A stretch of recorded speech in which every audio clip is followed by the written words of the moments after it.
those items in the pouch in front of you. Have a safe and informative journey.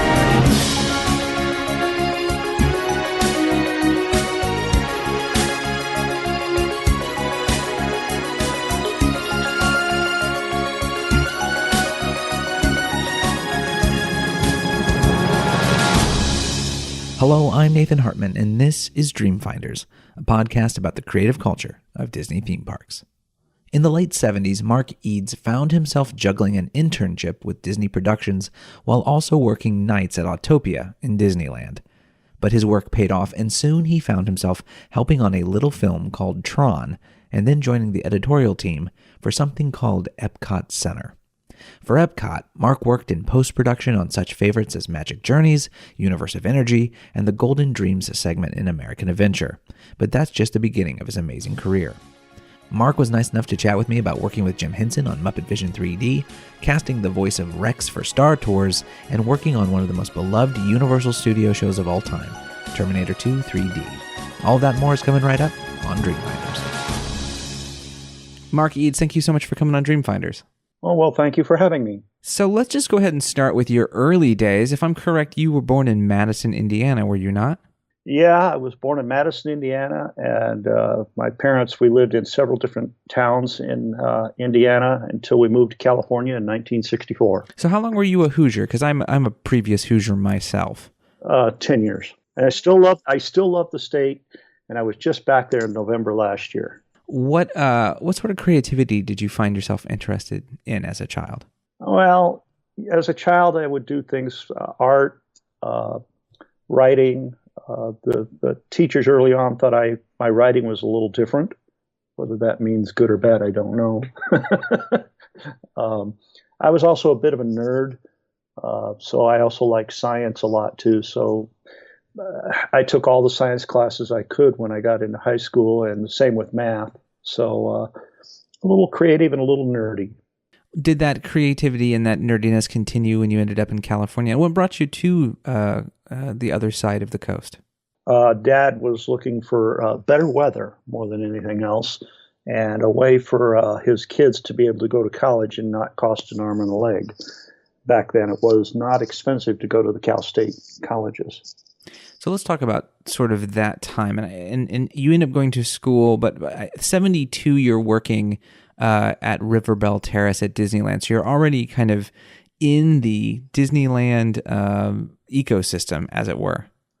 Yes, I started college in September, and I initially got a job at Disneyland at River Belle, and I was what they called a casual seasonal, which means you're only going to work the seasons after you're trained. But they were so wanting male types to work in foods that I was full-time 6 weeks later at the end of November, which put a little bit of pressure on me going to college and meant that I basically went into night school classes to go to college. And it took me 6.5 years to get my degree because of that. But I also needed money. You know, college may have been cheap, but my parents were the pay your own way if you could type thing because they were poor. And so I worked full time and went to school part time. And for 5 years, I worked at River Belle Terrace. And then as I got closer to the end of my full school career, I transferred into operations in Tomorrowland Attractions at Disneyland, and spent 2 years there as I finished up all my college and my internship and things like that. So let's talk about food service, not necessarily known as the most glamorous of Disney jobs. What was working in food service like for you? It's a lot of get it done. Back then, there was more of an operational mentality about the food, so I don't know that the quality was always there. River Belle Terrace was the pancake house. It was originally Aunt Jemima's Pancake House. And we served breakfast whenever we were open. We'd serve pancakes, eggs. The entire breakfast menu was available. And then starting at 11:30, we had a sandwich lunch menu. We never really had much of a dinner menu in my time there, but we always had breakfast. That included eggs any style, waffles, pancakes, 4 different toppings for the waffles and pancakes.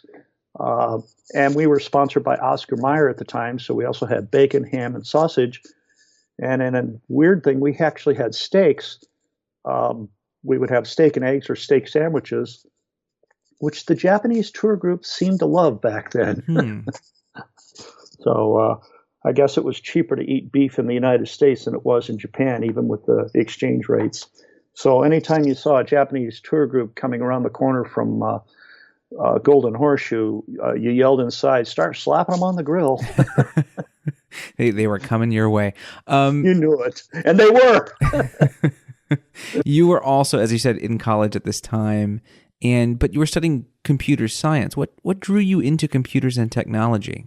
Well, I started out as a computer science major and really liked it. There was a creative side to it along with the nerdiness. Unfortunately, calculus didn't like me very much. As much as I was pretty good at math in high school, calculus just floored me. So I actually took a step back from the major, and for about a year and a half, I was just taking my general ed classes and just fell in love with the fact that I like to write and movies. And Cal State Fullerton at the time had a degree in communications with an emphasis on film, and that's what I ended up majoring in.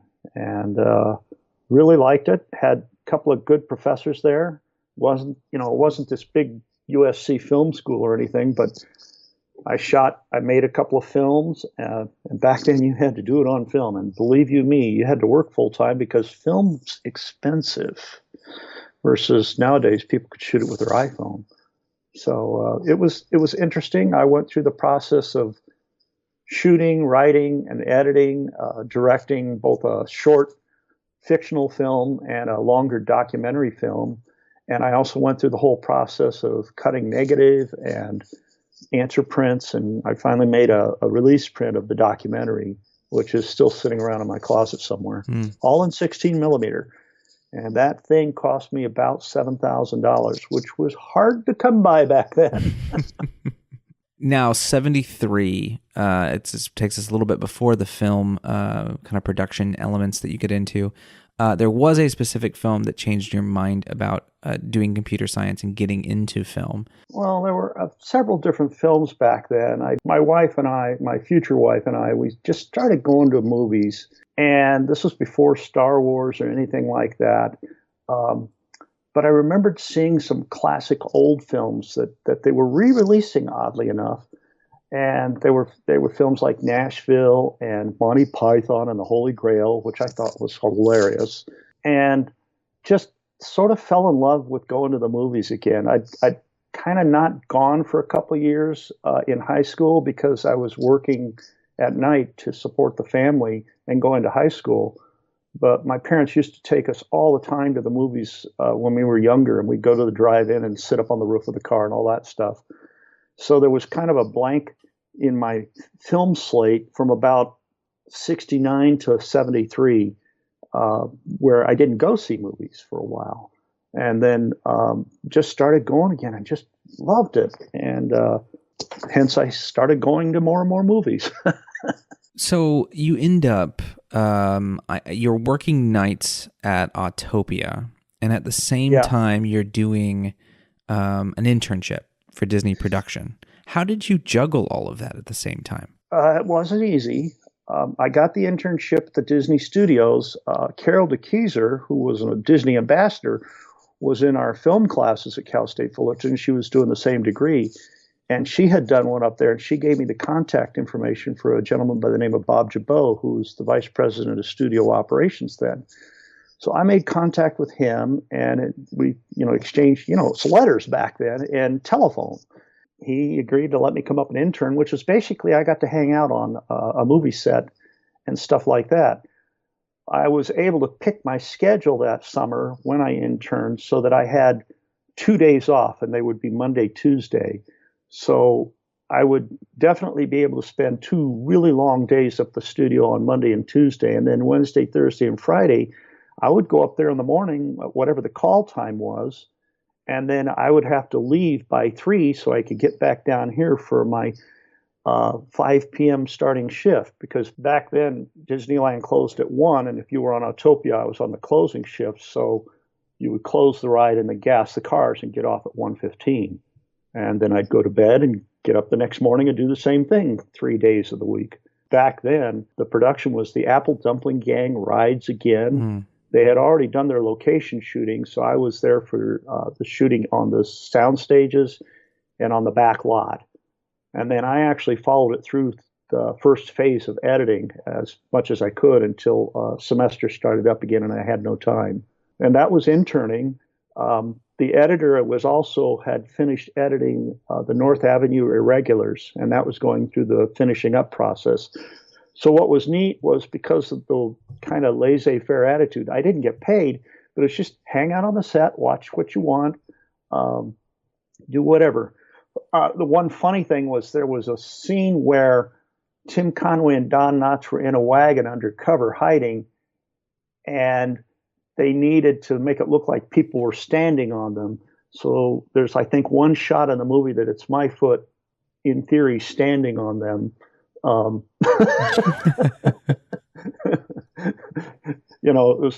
They just said, hey, you want to do something? Sure. And they didn't care that it was not union or anything like that for that particular shot. So I did that one thing. But it was really neat. It was all the more what you would call the old Disney folks. That film included a blue screen shot. It included 2 sodium screen shots. So I got to see that in action. Met a bunch of people that I would eventually work with when I got to the studio on Epcot and at Imagineering. Worked with Phil Metter, who was the son of Joshua Metter. He was kind of the caretaker of the sodium camera. Art Crickshank, Gordon Brenner, Dennis Orcutt, who was an editor, Stormy Palmer, who edited a lot of the original Nature's Wonderland films. And I got to meet also, basically that was the internship phase. And that was that. Explain to the audience, if they don't know, what that sodium effect was like and how that was done. Because that's very unique for that time and is currently not in use at all anymore. No, they don't need to use it anymore now, but it was a unique process that Disney had developed for Mary Poppins, and that was on the stage 1 on the lot. And it used a Technicolor camera that had been converted, and it ran 2 pieces of film and it went through one lens, and that lens had a special gold-coated prism in it to shoot the scene. And the advantage of it was if you could light the foreground, which would be the people, in such a way that they looked pretty good, and you didn't have to worry about bleed on the sodium screen as long as you didn't have any light hit the sodium screen. The sodium screen behind them was lit by sodium lights, and it was a very one-phase light that hit it. And so when you shot the scene, it went through the lens, and it was split into two beams. One side of it recorded the color, and the other side recorded the sodium, which it basically instantly made what's known as a traveling matte, so that later on they could add a background element without endangering, or you could put them into anything. In this case, it was a shot where Tim and Don looked like they were falling off, were actually flying on a rope across a Western Street. And you're not about to put those 2 guys on the rope. And then it would later be all put together with the background element in an optical printer. And it automatically created the matte. So you didn't have to, with blue screen, you sometimes had issues with the matte that was created. And that was a problem for all the Star Wars films. And it was even on Star Tours later on, could be a problem with alignment. But the downside of the sodium screen was you couldn't put a front light on the principals, because that front light, which would be normal light, would hit the sodium screen and wreck the traveling matte. So they had to be lit sideways, which for Mary Poppins was great because you wanted them to look like they were almost cartoon characters anyway in a cartoon world. For live action, it didn't work as well. So you have this internship, and you end up getting sent to the animation department. And I don't think there's a better transition when it comes to Disney and movies that they had interest in making than going from the Apple Dumpling Gang Rides Again to doing post-production on Tron. Did you see Tron as something special at the time? Oh, yeah. Well, when I went to the studio, I actually went into the mailroom initially because that's the classic beginning in the film business, right? And I was about a year in the mailroom on the Disney lot, and that's to give them a chance, the way they did it back then, to look at you. you could roam the lot, you delivered mail, you sent messages. And during that time, both Ron Miller had started up a lot of the new stuff. So Splash was being filmed on the lot. There's nothing better as a young male, even though I'm married, to seeing Daryl Hannah walking across the lot in a tight T-shirt. And Tron was in production. And what was interesting was in the mailroom, we would deliver all the scripts. So, of course, we're all film majors in this. Everybody had to have a bachelor's degree to get into the mailroom. And so we would read these scripts. And as they would go through different drafts, we would read them. And on Tron, frankly, had they done the script that was 3 versions earlier, it really would have been a great film because it got watered down a little bit thanks to Card Walker and Don Tatum. Ron Miller was going to approve it, but they were afraid of some of the stuff. Be that as it may, the look was going to be incredible, and I was watching the production. And then I was sent into the animation department from the mailroom initially as a vacation substitute for the one production assistant. He got to take 4 months off every year. Heck, I did too by then. 4 weeks. And when he came back, they kept me because they really liked me. And during that time, Ed Hansen, who was the vice president of animation, comes over to where I sat and said, "Hey, I need you to go with me to a meeting." Okay. And I went into a meeting with a couple of people from Tron on post-production, including a gentleman by the name of John Sheely, who I actually worked with on 2 projects later in my life. And they were talking about how they needed to set up the post-production unit, which was basically how they were going to hand animate all the weird colors you see on the characters and stuff like that. And their concern was they didn't want to have to use Disney animation desks because those were expensive. And furthermore, they didn't want to use what was known as Disney pegs for animation. They wanted to use what everybody else used, which was known as Acme pegs. So it was a cost-saving thing. And during the meeting, John described what he wanted, which was a bunch of basically the animation part, which is the thing with the glass that could spin around. But all he wanted was that and have it sit on a table. And it would plug in and they would line up a bunch of people. So they would all just sit there and hand trace stuff on the film elements that would be printed out, right? And after the meeting was done, Ed turns to me and he says, as we're walking back downstairs, says, "Did you understand what they need?" And I said, "Yeah, I think so. I've made a lot of, notes and kind of sketched something." "Okay, take care of it. Go see the folks in the machine shop and just deal with it." Okay. So I went back to the machine shop, which was run by Don Iwerks, of Iwerks' son, and met, again, several people I would work with as my career moved forward. And so I went to his office and, secretary said, "Sure, go on and see Don." And I told him what I was talking about. And he said, "Okay, hang on a second." And he brought in a guy by the name of Bob Otto, Jack Oakey, and a couple other people and said, "Okay, let's talk it through," right there in his office. That's just the way you did things back then. You could do impromptu things. And I described what it was that John was talking about. I showed him my rough sketch. And they all said, "Okay, we got it. We'll get back to you. Do you have a production number?" He said, "Tron." And I gave him the production number because, everybody likes to charge their time to something. And I went back to where I sat. They knew where that was because it wasn't a big lot back then. And the very next morning, Jack Oakey and Bob Otto will come to see me, and they have like blueprint drawings of what it was talking about. And I said, "Do you think this is right?" And I said, "Yeah, I'm pretty sure that's absolutely what he wants. I'm sure he's going to want to see one." And they said, "Yeah, we thought so. We started making one just for you to see." "Oh, when will you have it?" "In a couple hours." "Okay." So he called me when it was ready. I went and saw it and said, "Do you mind if I take this and show him?" Nope, they didn't mind at all. So I picked it up along with the blueprints, went up and saw John Sheely that afternoon. And he said, "That's perfect. That's what I want. I need 140 of them."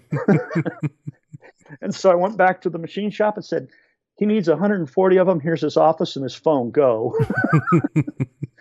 And that's how I worked on Tron. And so anyway, the guy I was subbing for came back from vacation, and Ed said, "Nope, you're staying with us. We like you."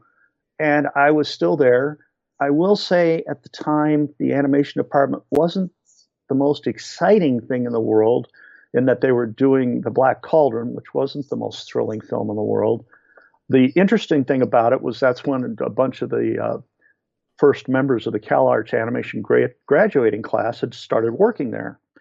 So we had, Tim Burton, John Lasseter, Brad Bird, all these guys, right? John Musker, Ron Husband, all these people who came out of that class were working there at the time.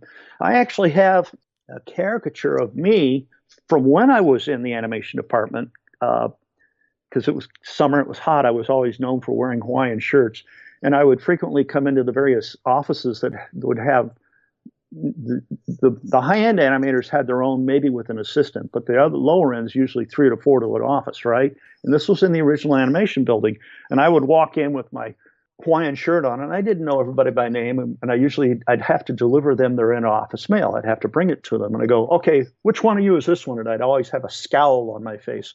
Well, Tim Burton drew a caricature of me that was in the caricature show that year.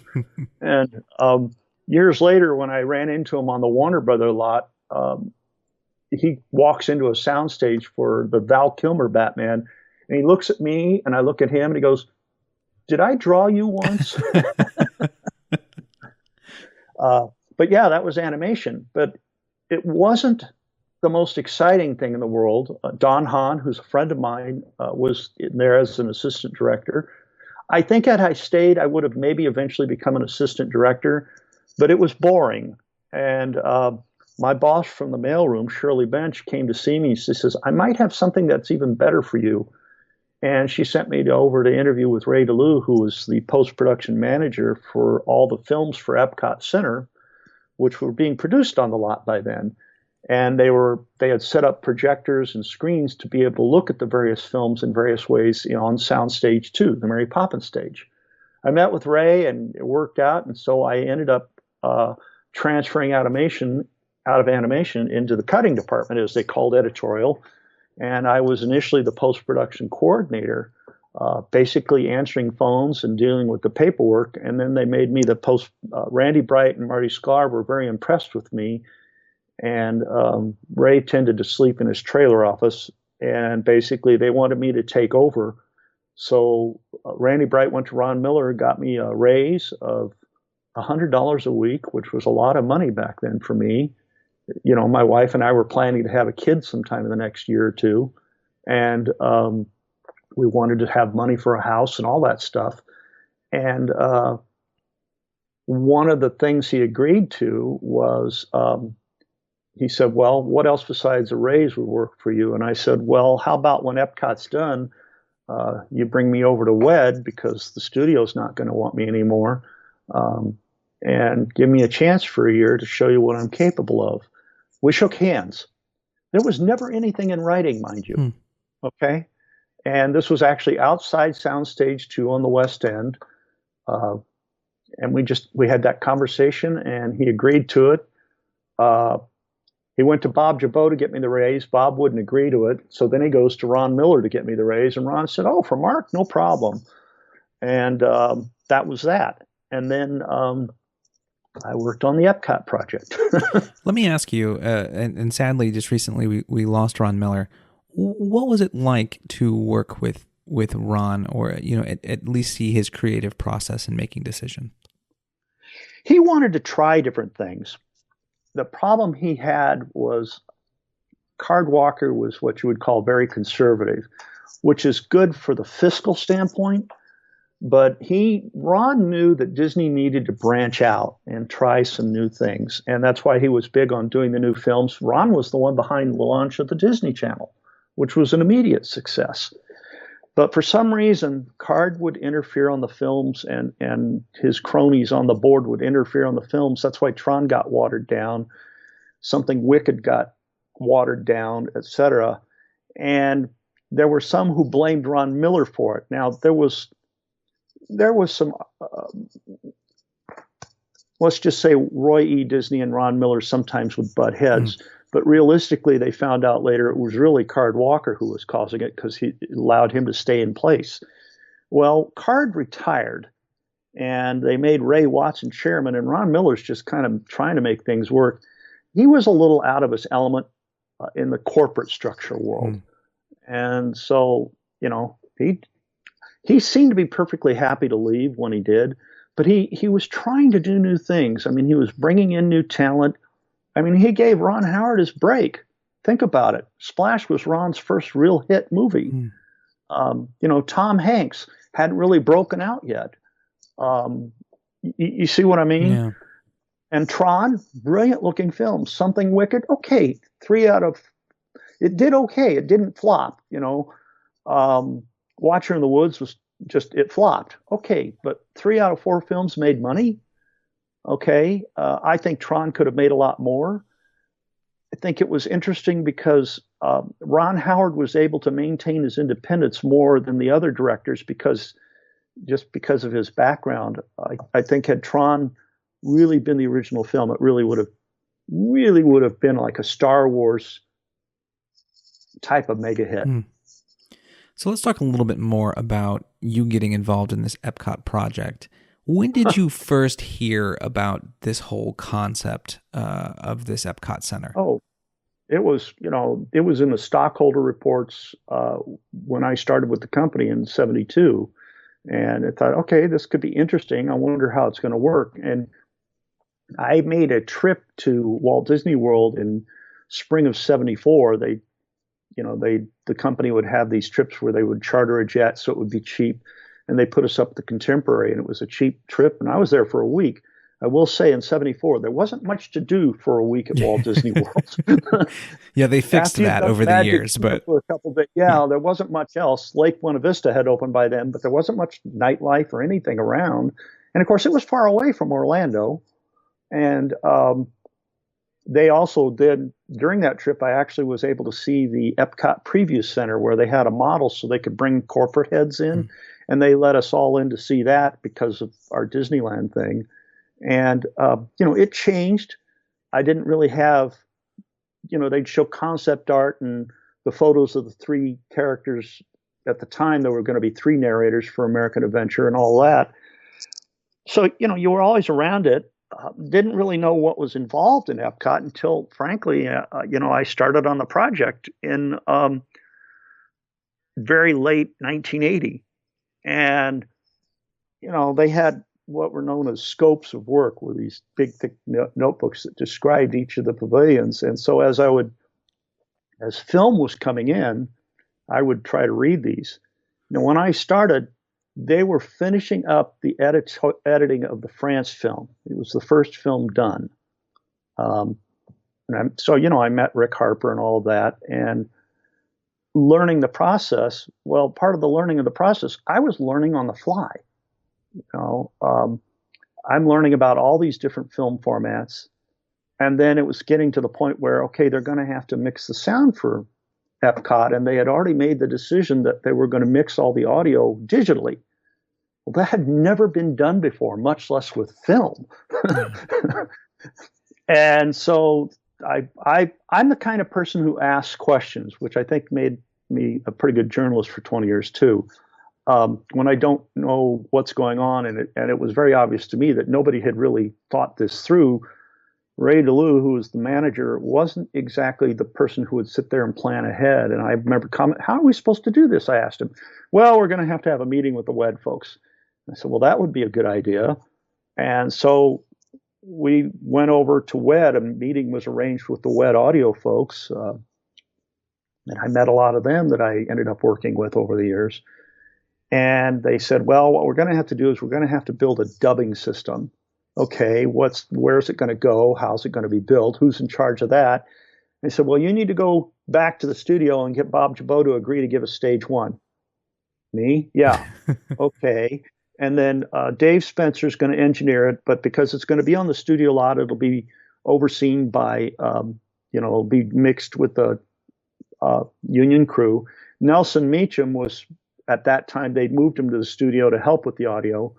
So they built the system, which had 9 VHS video projectors, right? Which meant we were going to have 9 VHS tape players playing back the film for a full circle vision, for example. Well, question 1 was, how does this stay in sync? and all of this. And I was asking all these questions in the meeting, and they had answers for them. Dave Spencer Jr. was the engineer, and Nelson Meacham was an engineer. And they said, well, this is how we're going to do it. We found a place that can transfer the film to video the right way. And we've got a procedure figured out, and we worked it out with them. So it'll be done a certain way so that there'll be time code, and this will allow all this. Great. And then I asked the question, well, who's supposed to oversee the transfers of the film to the video? 9 people in the room besides me, and they all pointed at me. And so, first time I'm ever going to a video transfer facility and learning about that, much less the complication of it has to be done exactly this way. And oh my God, talk about a lot of long hours. I don't think there was a day, except when my wife gave birth, that I worked less than 14 hours a day. I did take that summer of '81, early summer, we'd already paid for a trip to spend a week on a houseboat on Lake Powell. So that was already there, and I didn't take that away. And that was the only vacation I got that summer. It was 1 week. Now, mind you, I'm on the 3-week-a-year vacation schedule by then, because I'd been able to work everything out as a transfer, even going to the mailroom. I had like 9 weeks on the books then. But it was interesting. So I learned a lot on the fly. I learned about every possible film format. I learned about optical printing details that nowadays nobody cares about because they do it all digitally. There is not a film format under the sun between the Epcot project and a couple things I did at WED that I have not worked in. Okay. And that includes 3-screen 3D, which I did on T2 3D, animated cartoons, which I did with Marvin the Martian, live action and animation combined in 3D and in Circle Vision, an IMAX film, which was for Horizons, 8 millimeter for Main Street Cinema, 16 millimeter for, we had to replace one shot in the old Eastern Airlines If You Had Wings after I moved to WED. I mean, you name it, I've probably done it, and all in film and some video because of that project and my introduction to what I called weird films 101. Well, speaking of weird films, you couldn't give me a better transition. I want to talk a little bit about Magic Journeys, which yeah, that's a weird film. It's considered, I would have to say, one of Disney's most experimental films. Not even just inside the park, just in general. What was it like working with director Murray Lerner on that project? He who has his own rather storied and interesting career in film. Murray Lerner is an experience. He passed away a couple of years ago at 90-something. Part of the problem with 3D was nobody had ever really done it on the scale Disney wanted to do, number one. I had seen the storyboards, which they were not able to actually do the way they wanted because limitations of technology and budget. And furthermore, nobody really understood how to shoot 3D very well. So the consequence was Murray just kept shooting, and he would shoot 10 or 12 different settings for every shot.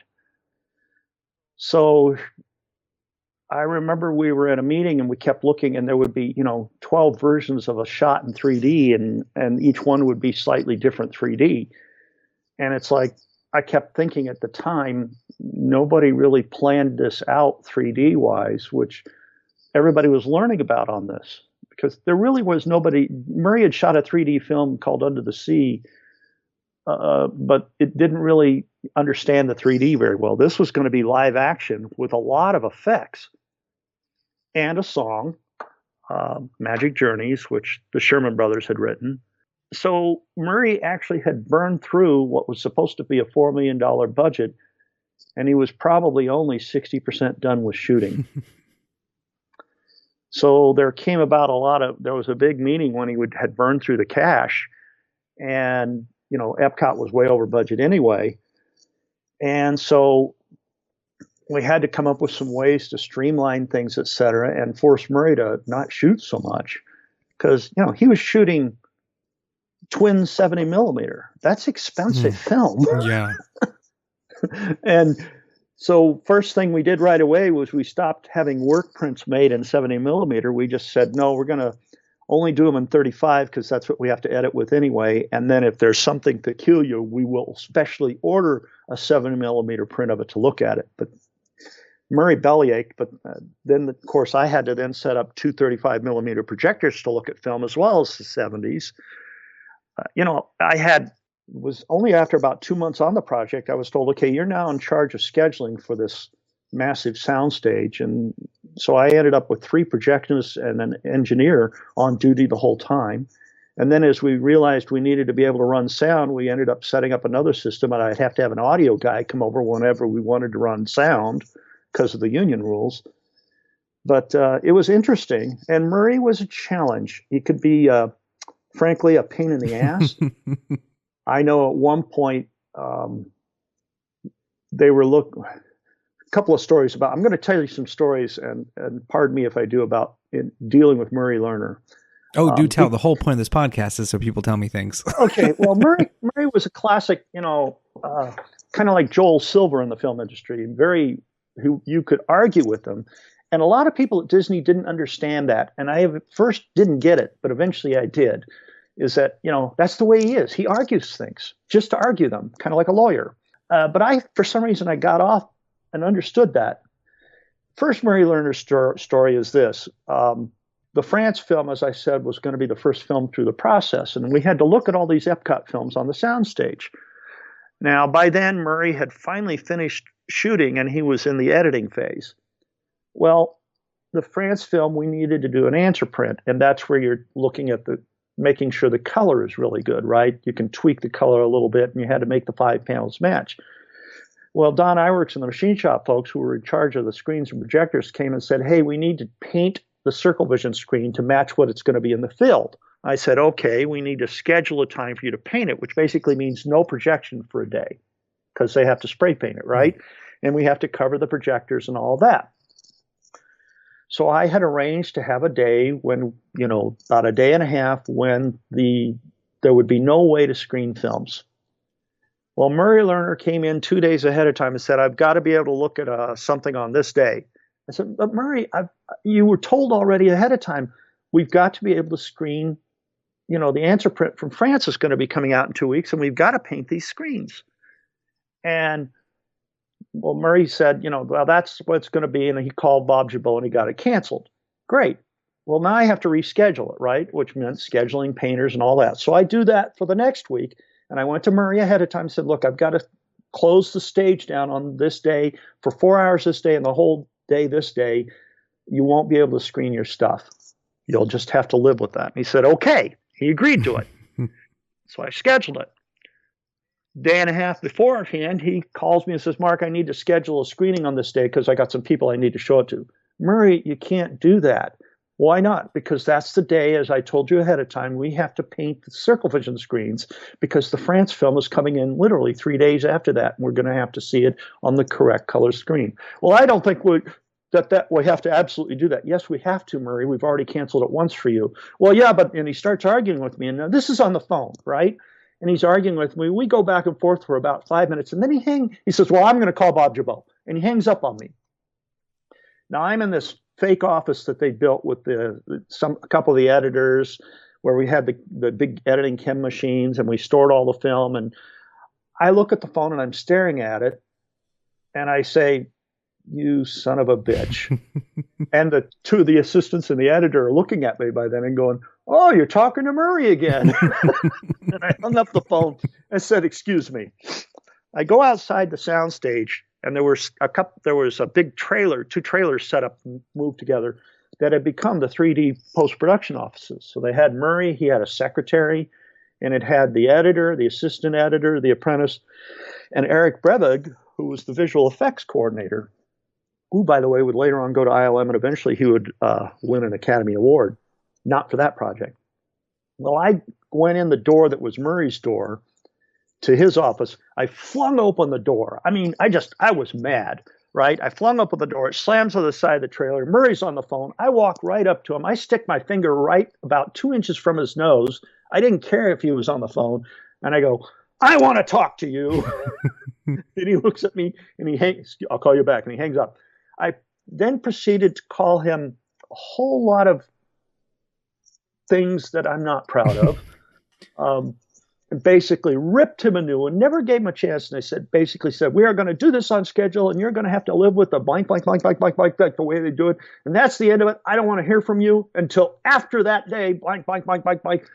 Stomped out and slammed the door behind me and went back to my office. And as I'm walking back, I'm going, oh my God, what have I done? And I sat down on my chair and just sat there. And the couple of people looked at me because they'd seen the way the assistant said, what happened? Well, I went out and chewed Murray out. Oh, it could be trouble. Yeah, I was sitting there and I just expected to get a phone call within the next 5 minutes from someone saying, Bob Jabot wants to see you or so-and-so needs to see you and probably, have to go up to their office and be fired, right? Well, interesting thing happened. 10 minutes go by. And Randy Roberts, who was the editor on the film, comes in and he comes up to where I am and he extends his hand. And he goes, I'm looking at him, I'm sitting there and he goes, I just want to shake your hand for saying all the stuff that all of us have been feeling about Murray for some time. I'm like, thank you. I'm a young rookie in the world. A few minutes later, his assistant comes in and does the same thing. And then, including his secretary, they all kind of took turns coming in to shake my hand. By then, it's all over the lot. It didn't take much. I got Peter Anderson, a good friend of mine, he actually makes a point to come down and congratulate me for standing up to Murray Lerner. I never got a call from any executive, Bob Jabot or Randy or Marty Sklar, wanting to talk to me. I didn't, whatever. Okay. The painting goes on, and about 4 days later, here's the France film, the first answer print. So the way everybody wanted to see it. So Marty Sklar's there, Randy Bright was in town, Rick Harper's there, and Bob Jabot was the guy who actually would do final sign-off on the answer print, along with discussions with Rick Harper, the director, Leon Briggs, a bunch of people. But this is the first one, right, that's good color. And as we're waiting on the projectionist to thread it up, I'm on a headset so I can talk to the projectionist so we can coordinate when they're ready and all that.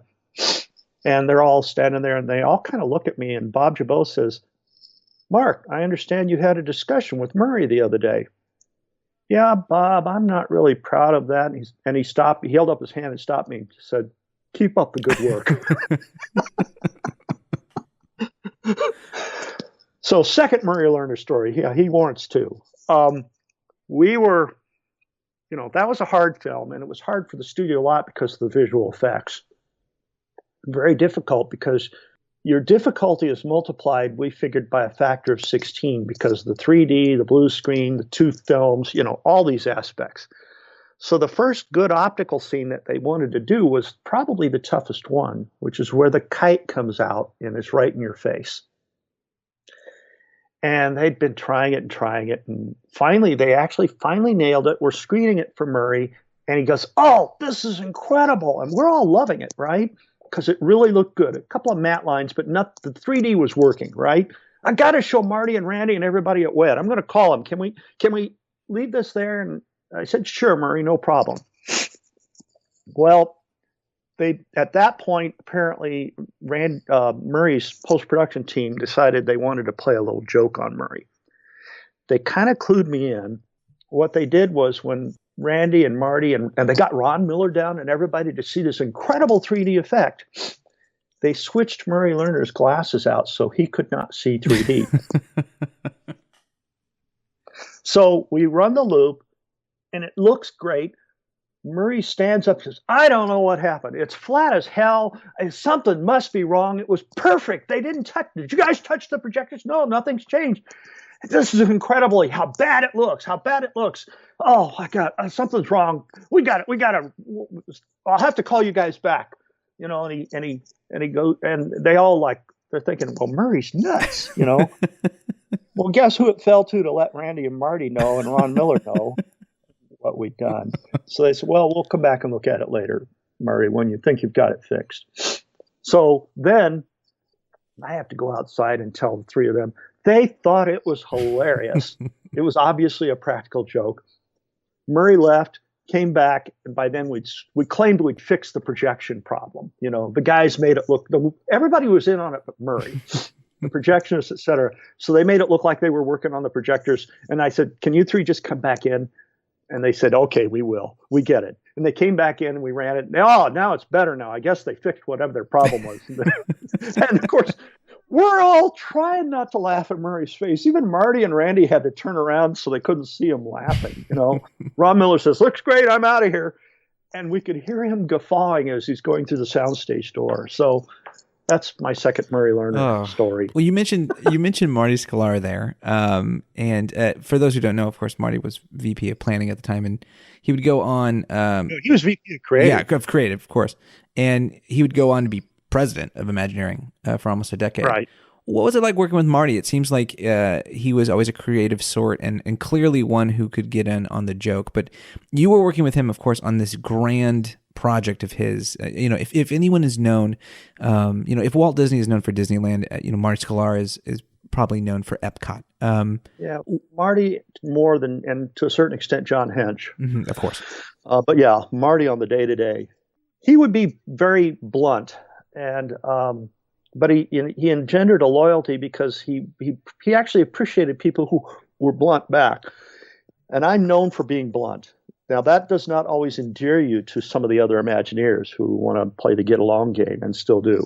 If you were straight with him, he might yell at you. Well, if you learn to take it, he had stuff ready. I mean, my first encounter with Marty was when was actually working on Horizons after I'd gone to WED.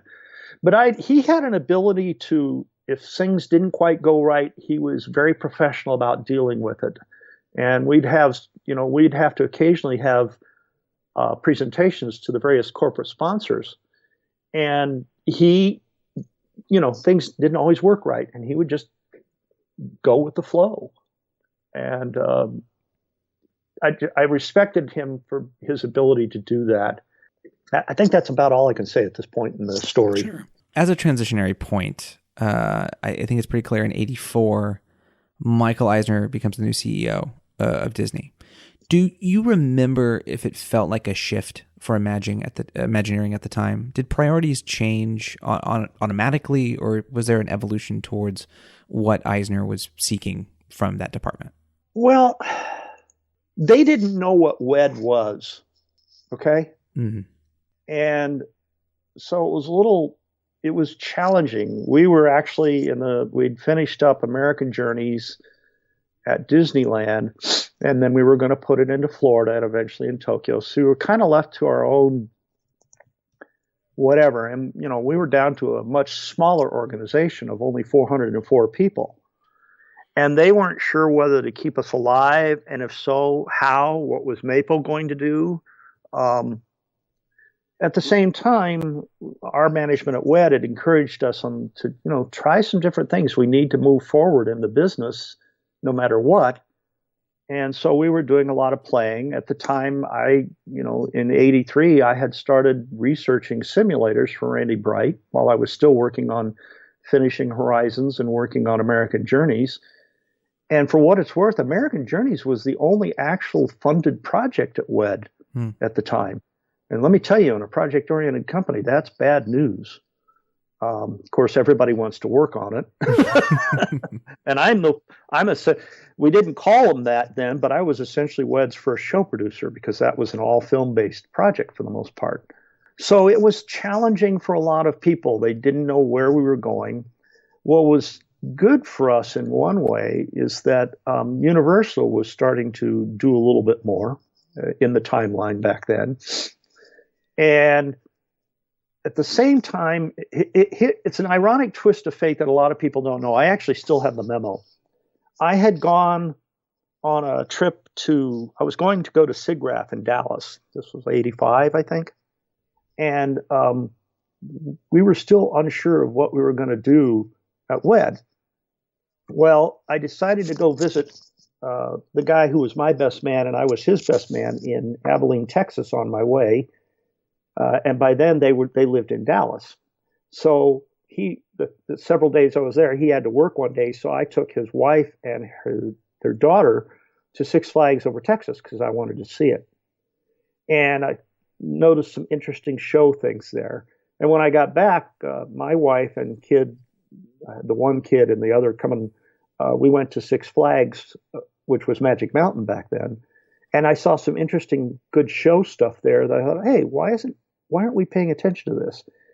And I wrote a memo to Marty about what I'd seen and why I thought Disneyland and the parks should be doing some stuff like this, and why weren't we looking into doing things that were different. Not saying we should be Magic Mountain, but they were trying some things back then that could have very easily have been Disney, including some live action entertainment that was very interactive and other stuff, and new style fireworks shows.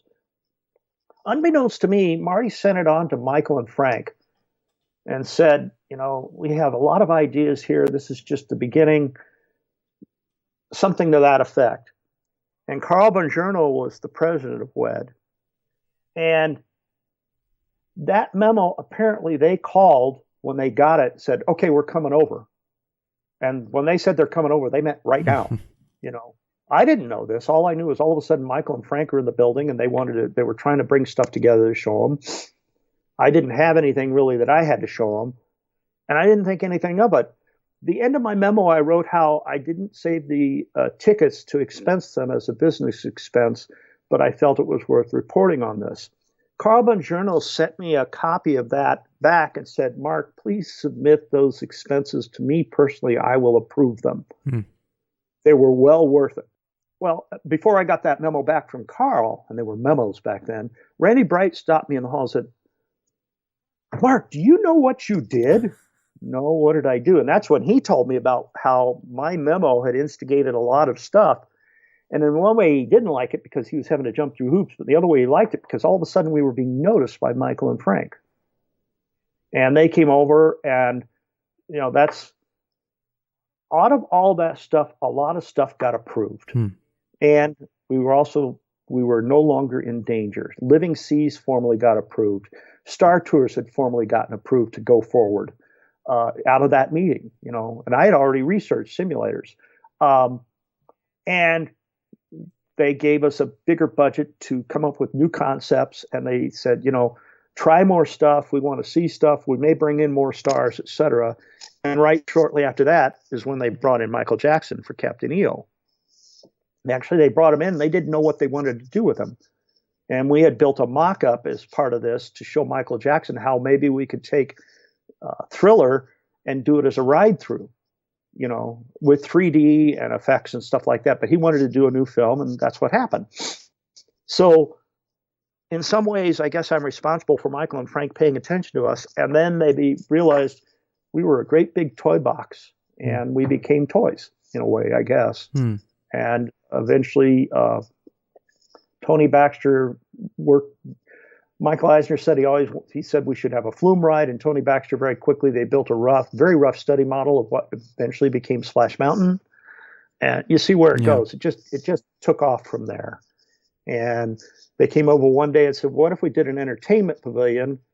And so they put together a bunch of proposals for that, and out of that it became Disney MGM Studios, and it was very quick. Look at it, great, move ahead. That kind of process back then.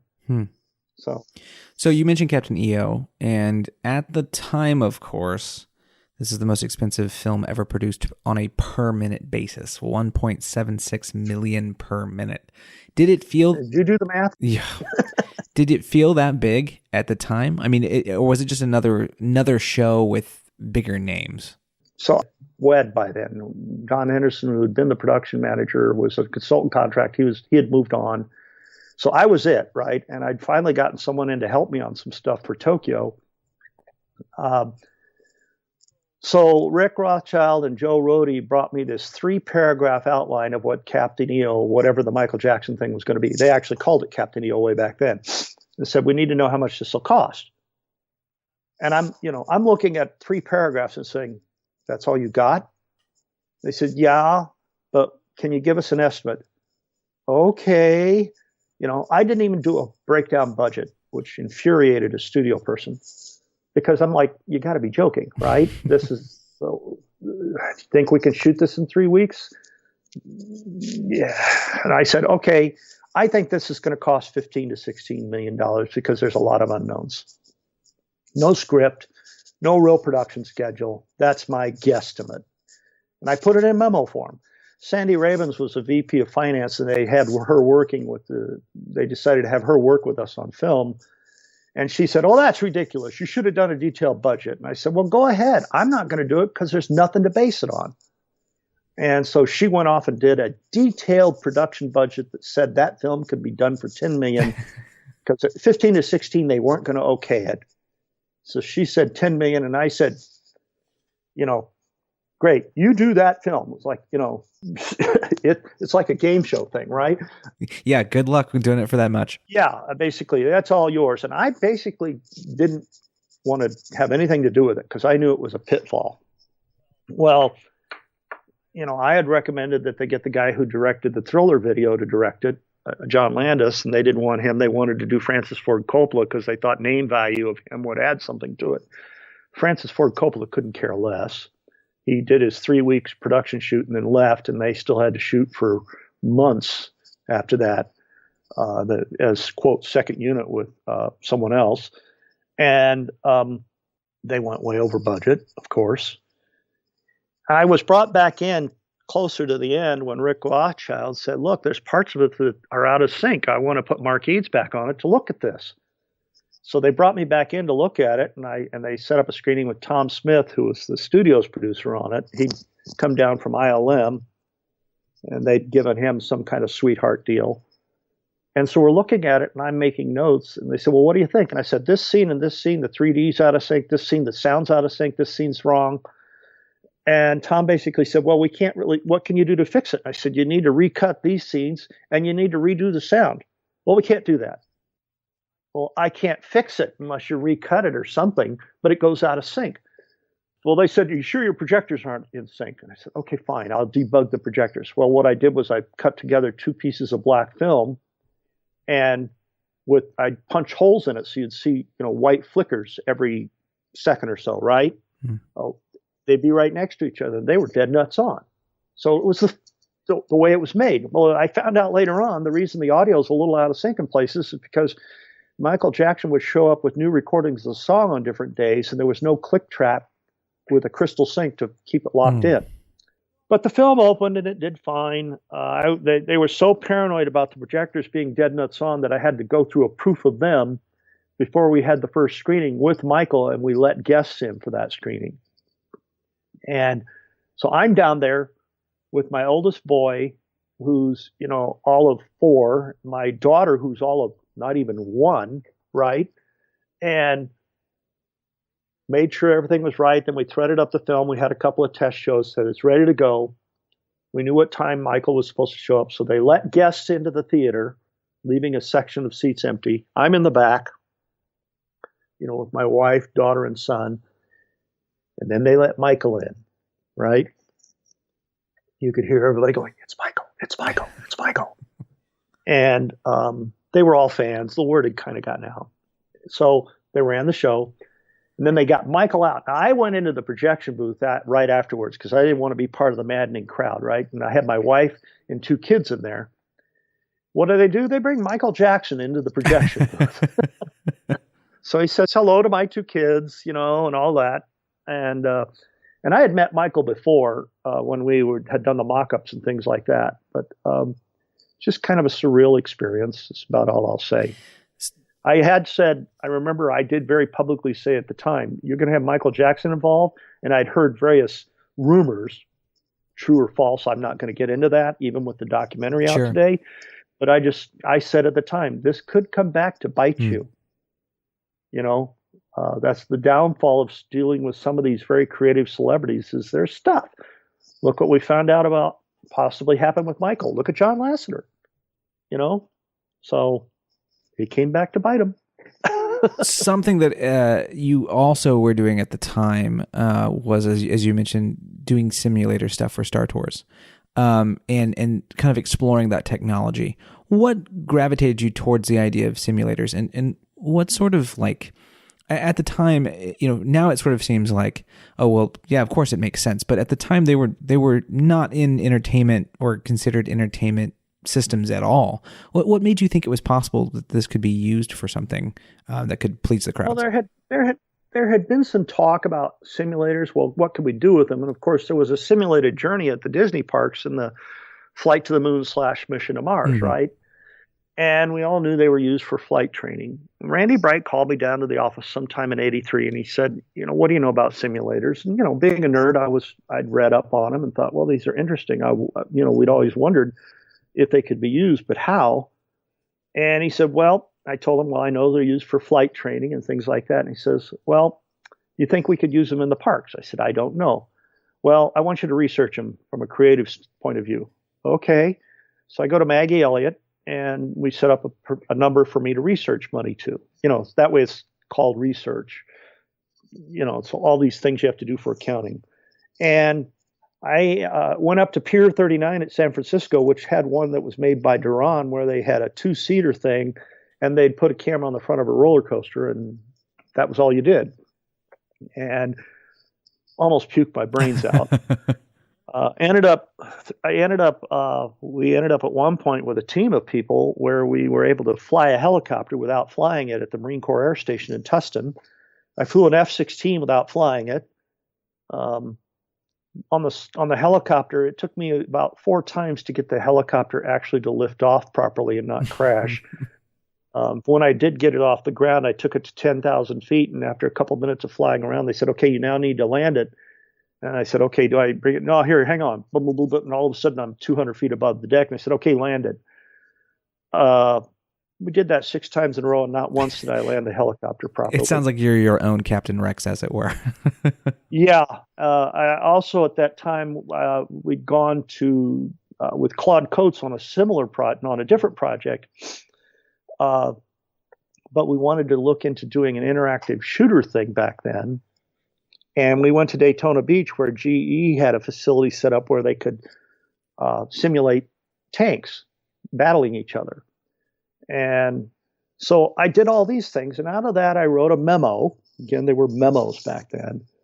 And this was in '84. This was before Michael and Frank had come over. Or it was somewhere in that area. And at the same time, I kind of held a little, hey, folks, I told everybody at our Wednesday morning breakfast meeting, send me your ideas for simulator projects. And I got like 67 of them, and I attached them to the memo. My memo, I wish I'd have kept it. I was really good about not bringing things home back then, okay? Unlike some others who cheated and broke the rules. But my memo said, I think simulators can be used if we can get enough people on them for throughput, but we have to make a decision about where to put it and what the storyline is. Storyline A would mean admitting it's some kind of simulation device, and we put it in Tomorrowland and we show people what it is, and here's what you're going to experience. And it could be including experiencing jet training with some pilot, and if something goes wrong, you end up flying a whole bunch of different places because there's a glitch in the system. It's kind of what Soaring became. So it sounds like a mix of Soaring and Mission Space, actually. Yeah. Yeah. And then option 2 was we don't admit it's a simulator, and we go places you can't go. And of course, I love Star Wars. There were several Star Wars ideas, but my idea was, my last paragraph was, imagine, if you will, we board the Millennium Falcon and take a journey through a galaxy far, far away. And after we get off the Millennium Falcon, having gone on this incredible journey, we disgorge into the Mos Eisley Cantina. What are they doing now? That sounds awfully familiar. Yeah. But anyway, when Michael and Frank had come over that one day, this was one of the concepts they showed them was, here's some simulator ideas. And one of the ideas would be to do something in the Star Wars universe. Well, Michael ran with it, called George, got him involved. Before I know it, we're in a room coming up with a storyline idea, a bunch of us. And Tom Fitzgerald became the show producer, and I was the media producer. And I was also at the time the casting director, by the way. But the original storyline was like 11 and a half minutes long, because after Tom wrote it up, they asked me to time it, and I did. And I said, this is an 11 and a half minute journey. And of course, we knew that wasn't good for capacity, but that's what got the project really going. And I always knew it was going to be good. What was interesting was the studio folks didn't seem to care about it as much. We made the deal with ILM to produce the film, and they had the overall deal with Lucasfilm and George. And, you know, all of us who were on the Star Tours project, and initially we were calling it Star Rides because Michael insisted we had to have the name Rides in the title, though we kept saying it was going to be Star Tours. We actually had fake memo heads made up that said Star Tours in spite of EO and things like that. And eventually Michael acquiesced to the Star Tours concept because that's the only way we wanted to pitch it. And it was only about 6 months out when he finally agreed to that. Oddly enough, we actually got the project done before EO opened. We could have opened, but they wanted to hold it till 87 because they wanted to get another bang at Disneyland. And so what was interesting was we got into a point where it was close to done. You know, we couldn't do much, but we wanted to see how guests would react. So we set it up so we had a simulator that could run a decent print. And we had the pre-show set up. We'd done a quick programming of those fake commercial screens, metallic squares that I had produced the films for, you know, and they were still programming stuff. But we opened it up. But before we opened it up, George showed up. He was supposed to be there, right? He had shaved his beard at the time, so nobody recognized him. I was going to say you have the opportunity to see a legendary non-bearded George Lucas. Like the photos of Star Tours are like the only ones I think I've ever seen beyond. Yeah, well, they are. American Graffiti. He grew it like back. Yeah. But what was funny was this guy walks into the Q space, which was a very immersive environment. If you think about it, it's really the first immersive experience we've ever had. Totally, from the minute you enter the doors to the time you exit. And I didn't recognize him at first. Now, who's this guy wandering in here? He shouldn't be in here. And then I realized that's George. So we stood there for about 5 minutes, watched the fake commercial. He says, I really like the quality of this. This is really looking good. And by then, then some others came out and he was there. So we went and we got on board the simulator and they let people in. And first we wrote it with just us. And then we waited in our seats and they let some other people board and wrote it. And then after that, we got off and we wanted to listen to people's reactions for a little while. So we all stood in the hallway, Marty, Randy, George, Tom Fitzgerald, me, you know, a bunch of us. And I was very happy with it at that point, even though there was some finishing work on the film. And what was interesting was listening to the people's reaction.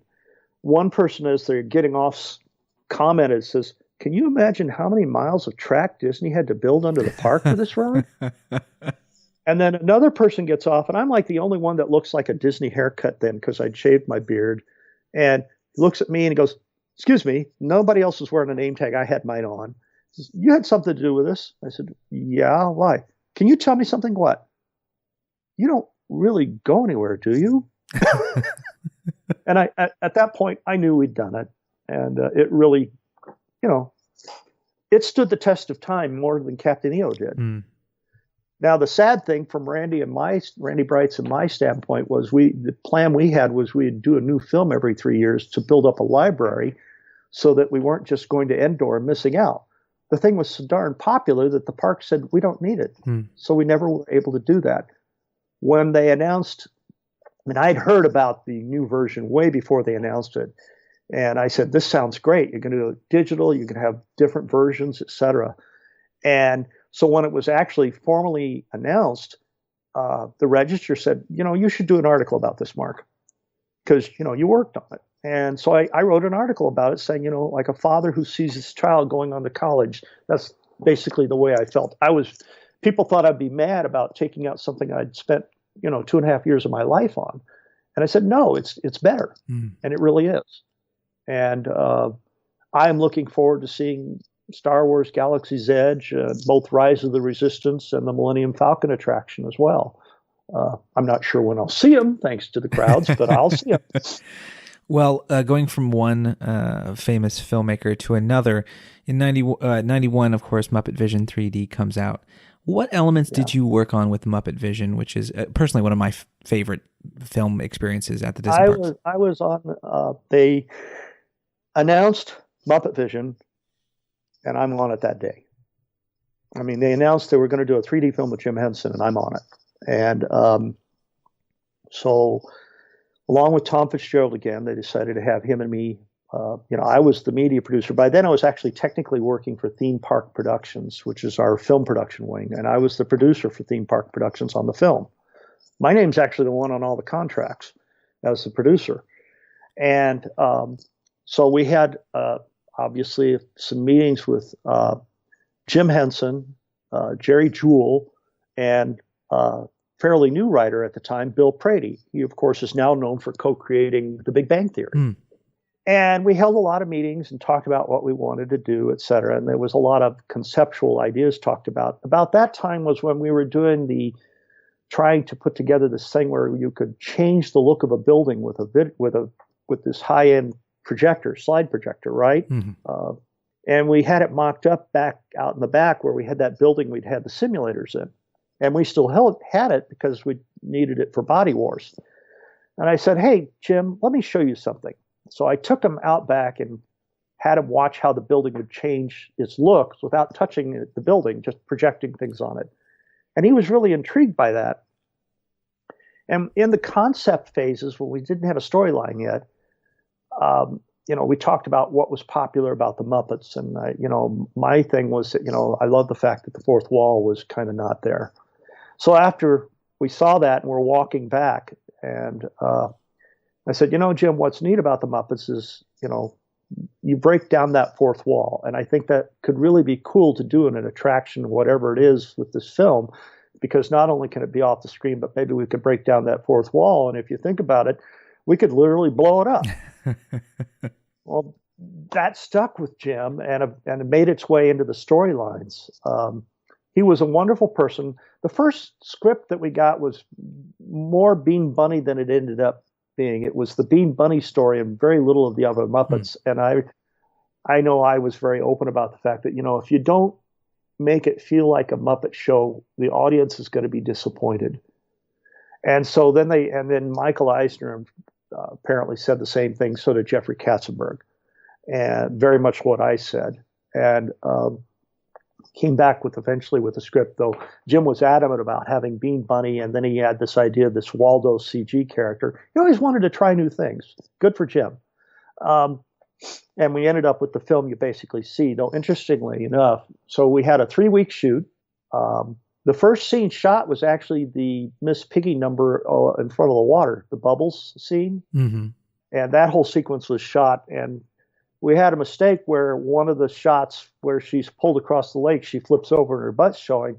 And Jim was concerned we shouldn't use that. Well, in the end, we did because it was the best shot. He was interesting and fun. We actually had a lot of technical difficulties with the 3D cameras because the original cameras, there was a problem with the control system and the battery had actually exploded, wiping out the control system. So we'd had to go with our other 3D camera, which was actually the best one, but the new control system was being worked on at that time. So we had to very quickly, within a week, get that running. And I was, one of my jobs was to keep the damn camera running. And during the first week of production, I caught the flu. Mm. And I still had to go in for the 12-hour shoot every day. Sandy Rabins, as much as I didn't always care for working with her because she was a pain, she actually had a PA assigned to me to keep me aspirin and juice and food and whatever I wanted, so I would always be there because I was going to go home sick. And but we got through it and got the production done. We did an edit. We looked at it. And then it was sort of like we got it to a certain point and said, okay, we need to think this through about possible changes. And everybody who was on the project, I went on vacation for 2 weeks. My wife and I were going to D.C. because she was pregnant with our third kid. And we set it up to go. And during that 2-week trip, Jim died. And we hadn't done the fixes yet. So I come back. And there was a meeting held and decided what we needed, and we had to resurrect shooting again for a couple of days because we needed some additional shots to make the film storyline work. Because, films don't always work first time. You think it's going to work good, et cetera. Now, that said, I put my foot down about how do we plan a 3D film. And I said, we need to not just plan it in a storyboard phase for what we're seeing in front of us, but we need to plan for the 3D for every shot so that it will feel seamless. I didn't want them shooting 18 different ways from one shot to another. See what I mean?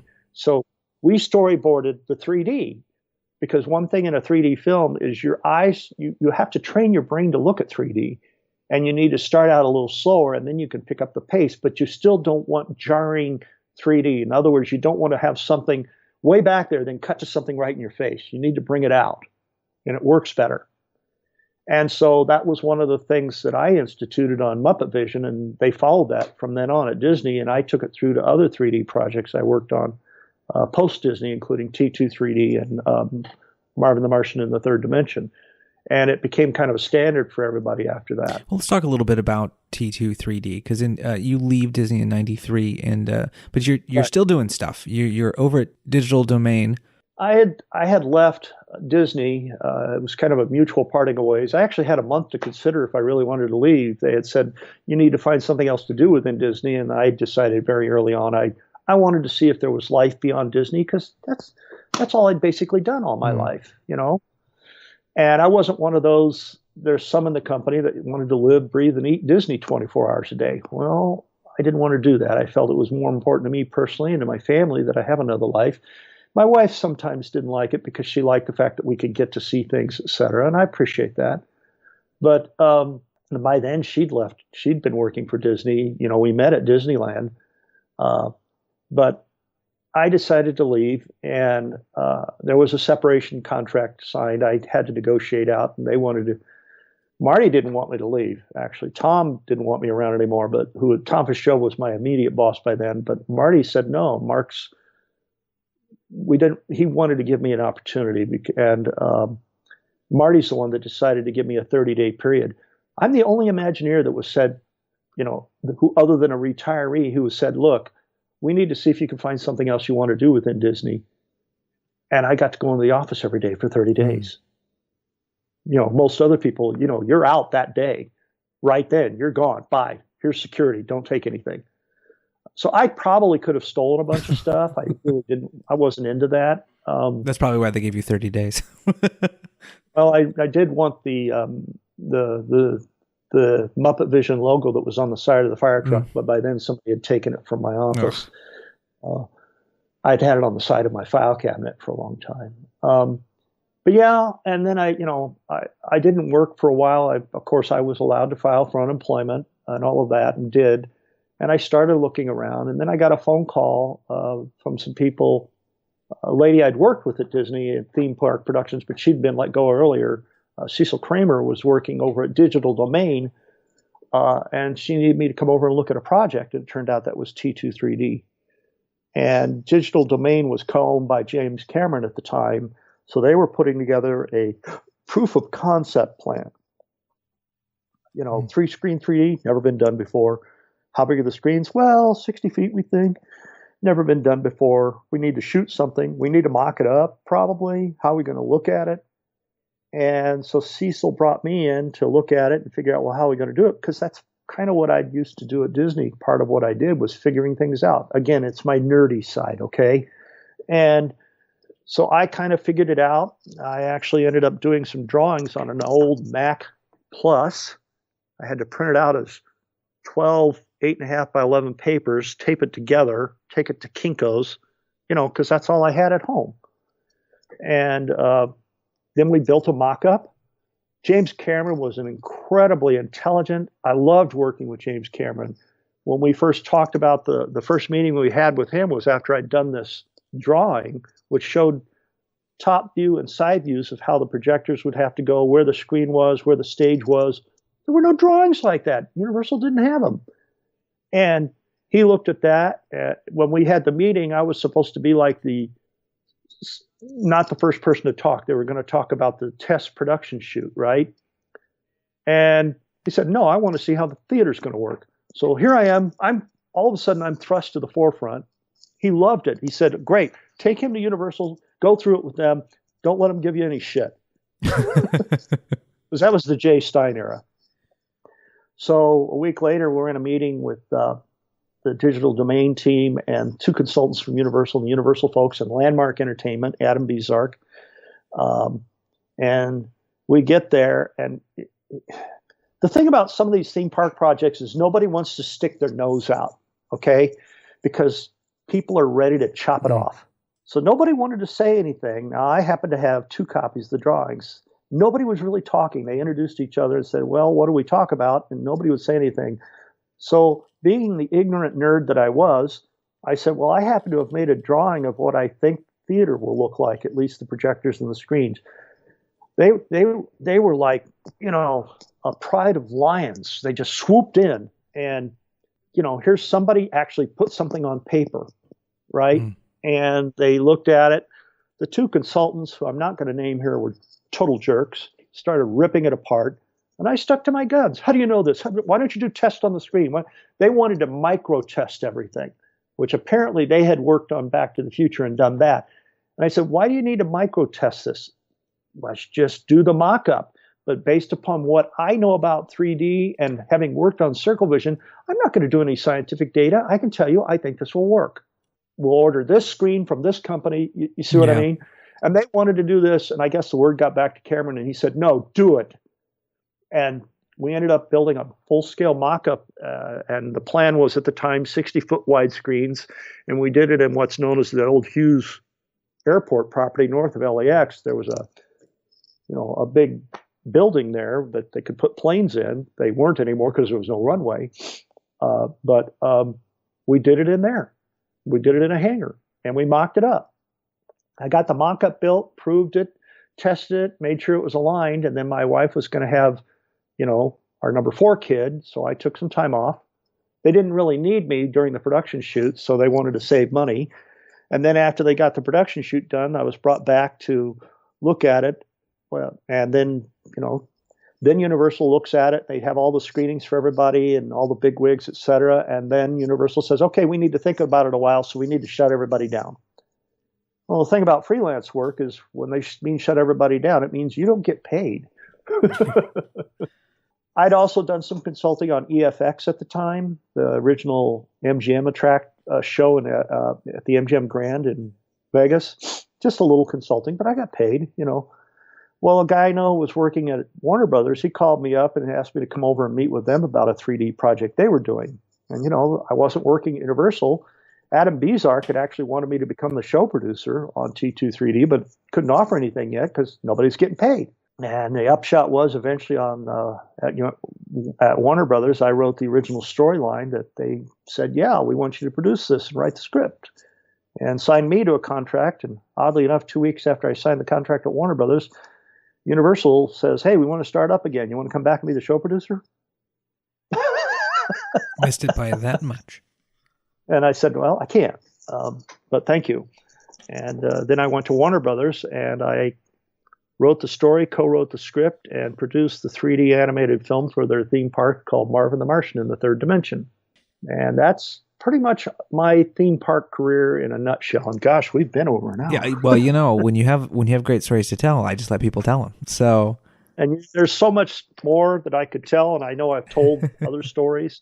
Yeah, and then after Marvin, I was initially going to stay in the business, but I took some 6 months off after I finished the Marvin project at Warner Brothers because I needed a break because I hadn't had one in 4 years.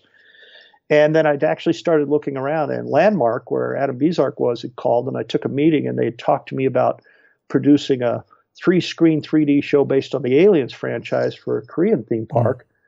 And 2 weeks after I signed a deal memo, which is a contract to agree to a price, et cetera, if the project goes forward, that's all it is, right? The Asian financial bubble popped, and there was really no work in the theme park business, especially for freelancers. And at that time, I'd also started going to the Orange County News Channel because my sister was working there, and I was fascinated by the 24-hour news concept. And I'd started working there just part-time, just because I wanted to explore it.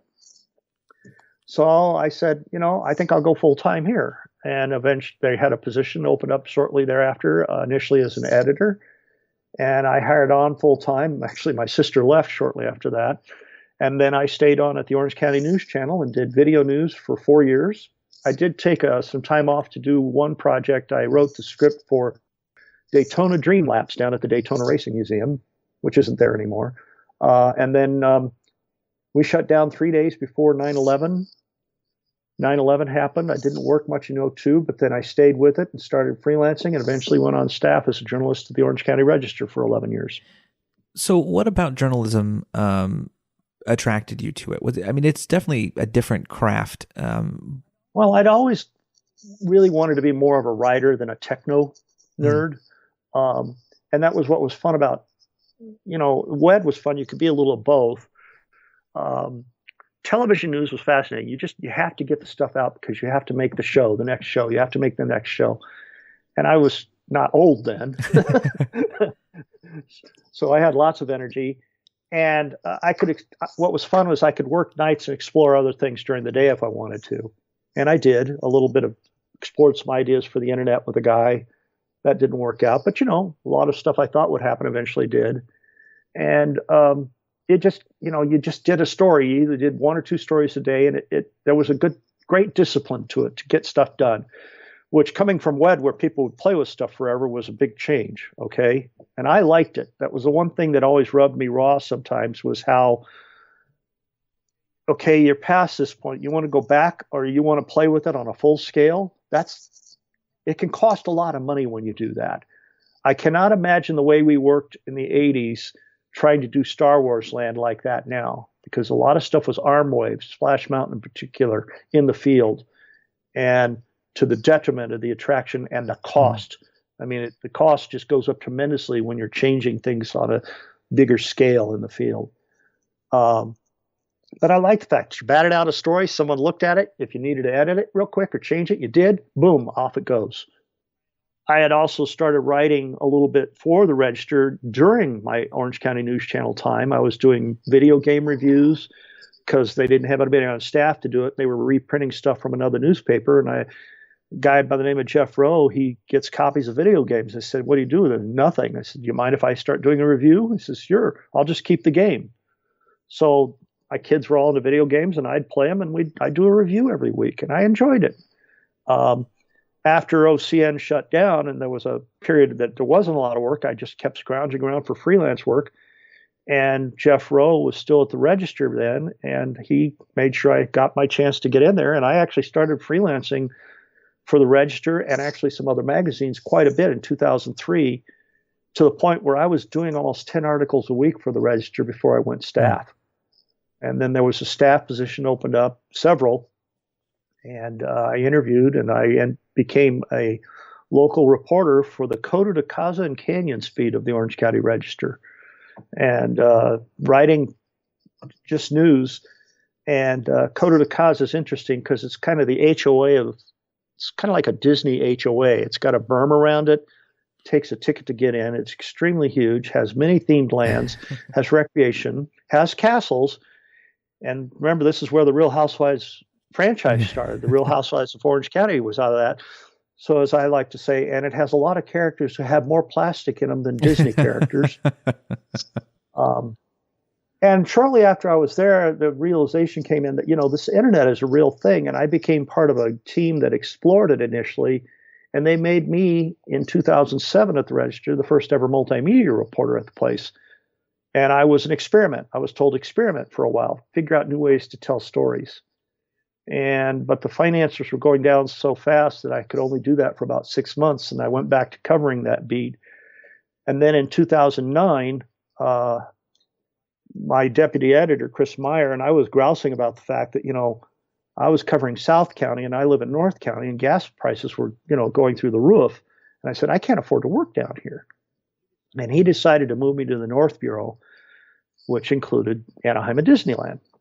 And he gave permission for me to cover Disney.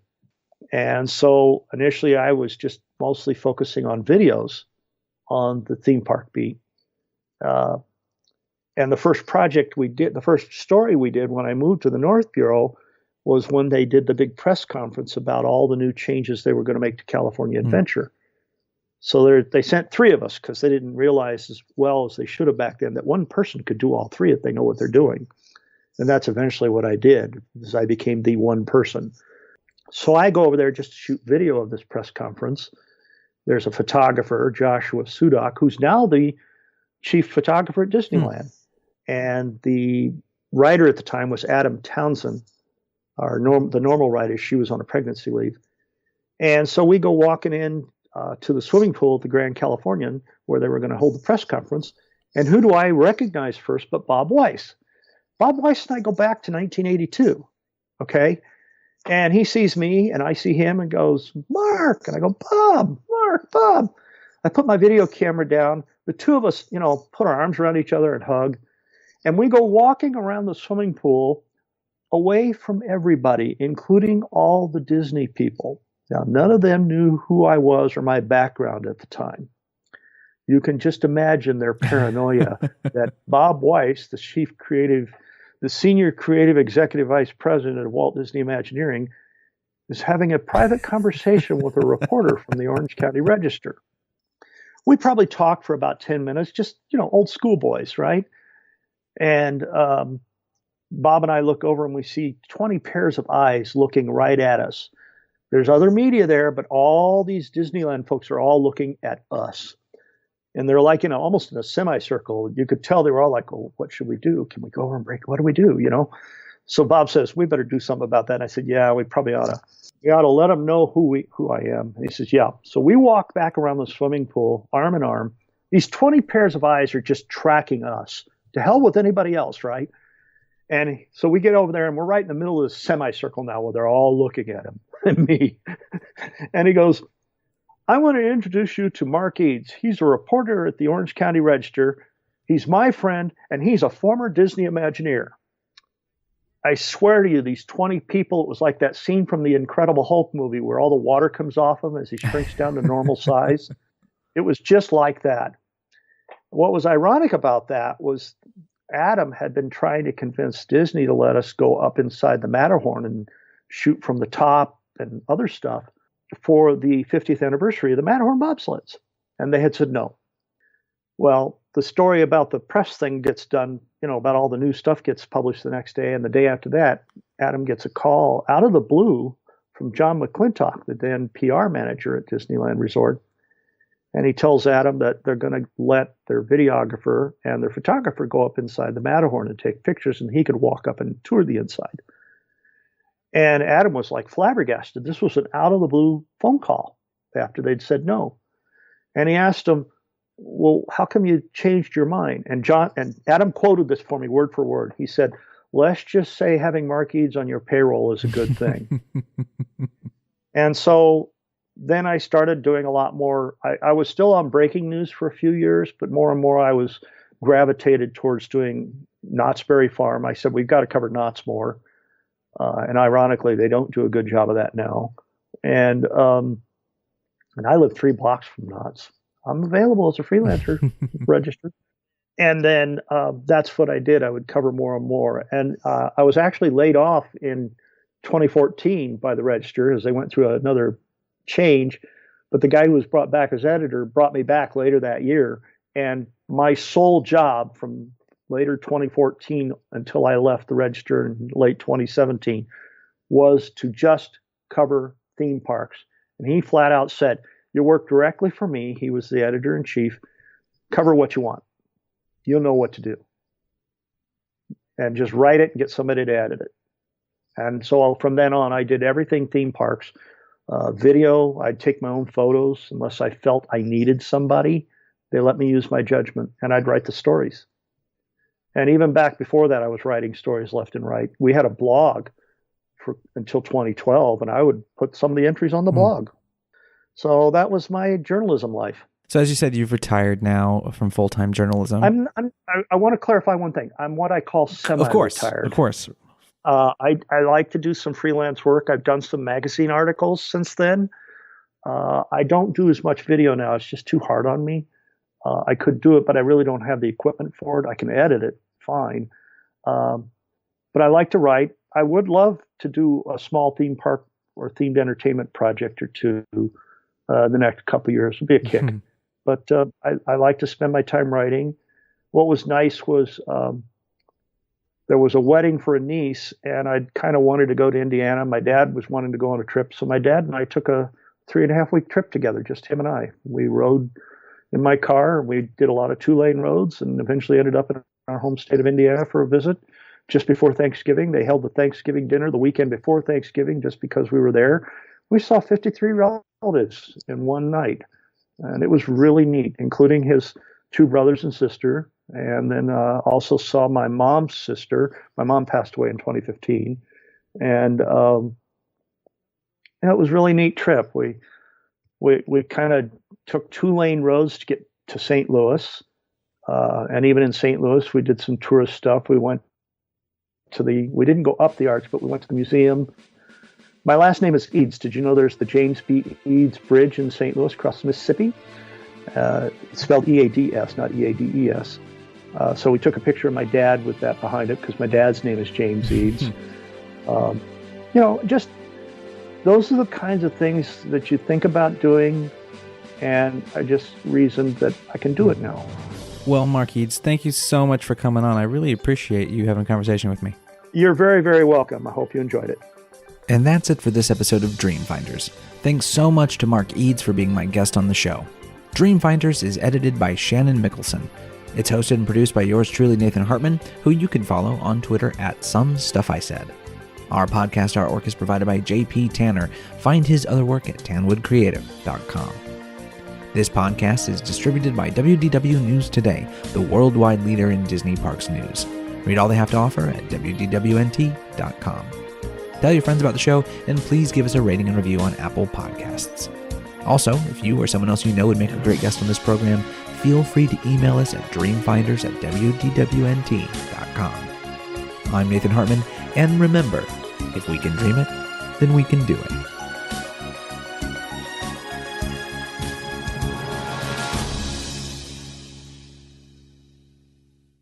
Dreamfinders is sponsored by Never Grow Up Vacations, the official travel partner of WDWNT.com. Never Grow Up Vacations specializes in trips to Disney destinations around the world, so be like us and never grow up. Head over to nevergrowupvacations.com to book your next trip today.